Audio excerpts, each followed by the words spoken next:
Today, there's a new pope. What we know about the Chicago-born man who's taken over as leader of the global Catholic Church. Bill Gates is ramping up charitable spending. But is it enough to offset cuts to US international aid? And we'll look at how China's approaching trade talks with the US over the weekend.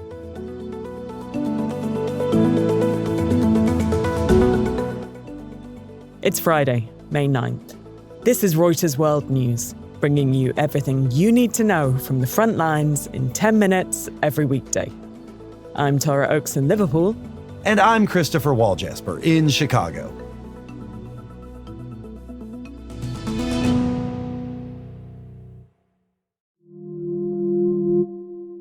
First, the latest from the intensifying conflict between Pakistan and India.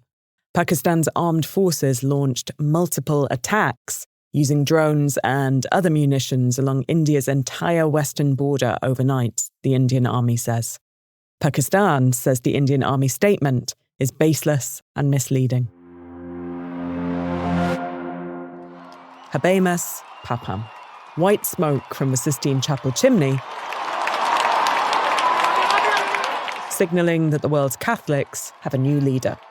Newly elected Pope Leo XIV offering his first words to the faithful on the balcony of St. Peter's Basilica. La pace sia con tutti voi. Joshua McElwee is here to tell us about the world's first American Pope, formerly US Cardinal Robert Prevost. His first words were, "Peace be with you," to the thousands of people gathered in the square below.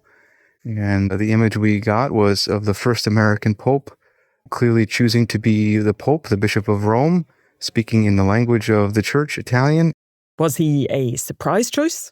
It seemed the cardinals were looking for a mix of Pope Francis and then someone who also had administrative experience and was known here in Rome and might now know better how to handle some of the complex issues facing the Vatican. And what's in a name? Why Leo?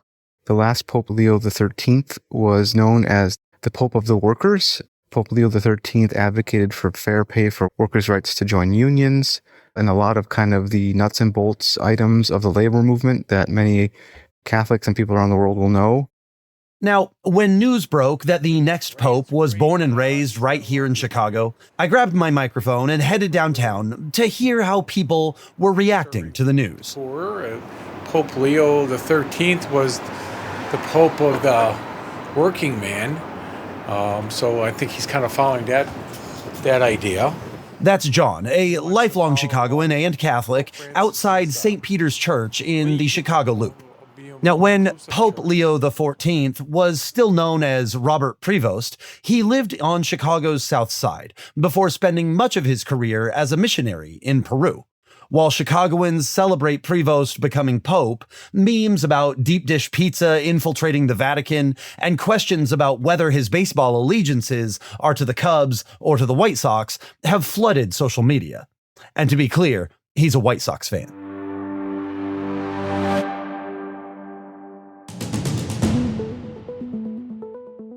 The acting director of the Federal Emergency Management Agency has been abruptly fired after telling lawmakers he did not support eliminating his agency.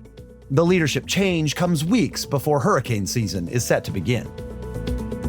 It's a very special day. With this deal, the UK joins the United States in affirming that reciprocity and fairness is an essential and vital principle of international trade.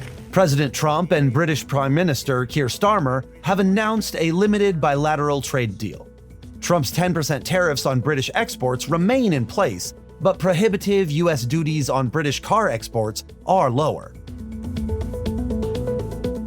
And in Moscow, a military parade on Red Square marking World War II Victory Day. Chinese President Xi Jinping will attend. The Kremlin says Russia is doing everything necessary to protect the event from Ukrainian drone strikes.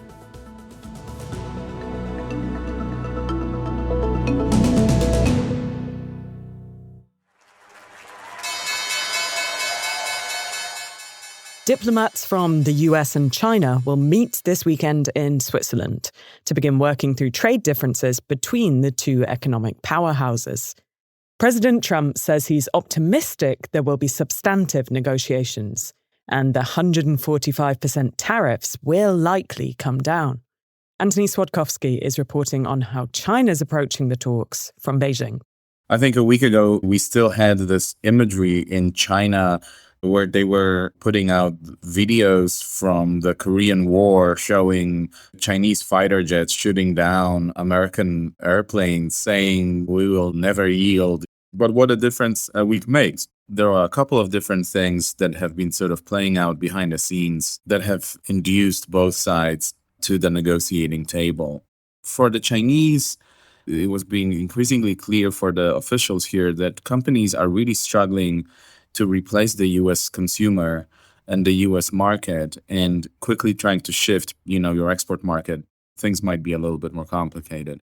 So how is that economic strain informing China's approach to these talks in Switzerland? I think the number one sort of effect of that is that they are actually willing to talk. And I think they're seeing the urgency with which it's important for their economy to have the tariffs lowered down by the Americans. We've had brokerages come out predicting, I think 60 million job losses if tariffs remain where they are. And, that would potentially create a lot of social instability, which is the last thing that the Chinese Communist Party wants here. Sources are telling us China has watched how its big trading partners, starting with Vietnam, India, Japan, how those trading partners have gone to the US and started talking to them. And they're feeling like they're being left outside of those negotiations. And they have both privately and publicly put a lot of pressure on these economies. But it's not just a bilateral game. It's actually a multilateral game. And they need to be involved, was the feeling in Beijing. Bill Gates is planning to give away $200 billion through his charitable foundation to offset cuts to international aid. He warns that in just 4 to 6 years, decades of progress in lowering the child mortality rate could be reversed. Deaths will start going up for the first time. They went down from around 10 million to less than 5 million, and now it's going to be millions of more deaths. And Gates is calling out Elon Musk, the world's richest man, accusing him of, quote, killing the world's poorest children by slashing U.S. foreign aid budgets. Our global health editor, Michelle Gershberg, is following the story. What he's telling the world is, I see an opportunity now, if I accelerate this spending, to really push ahead with eradicating big diseases like polio or malaria and helping fight poverty. Perhaps others will too. And we can take care of some of the greatest scourges affecting human society. So can billionaires like Gates and others plug this hole that's been left by the Trump administration's cuts? Certainly, the work of Gates and other billionaires have changed the equation, but they work hand in hand with governments, with the United Nations agencies, and they can't replicate the work that's being done by the United States on their own. USAID spent, in 2023, spent something like $44 billion, while the Gates Foundation, their annual budget is supposed to hit $9 billion next year.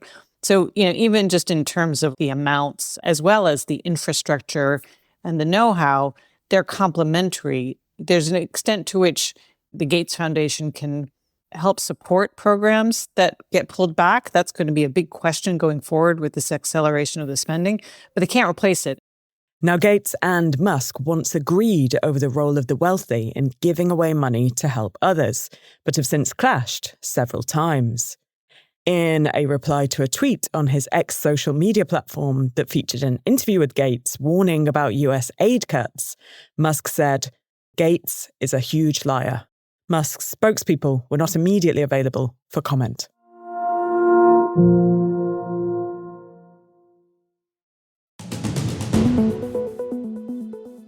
And for today's recommended read, tune in to our weekend special tomorrow, where we dive into everything that's happening at the Pentagon as U.S. Defense Secretary Pete Hegseth shakes up the U.S. military.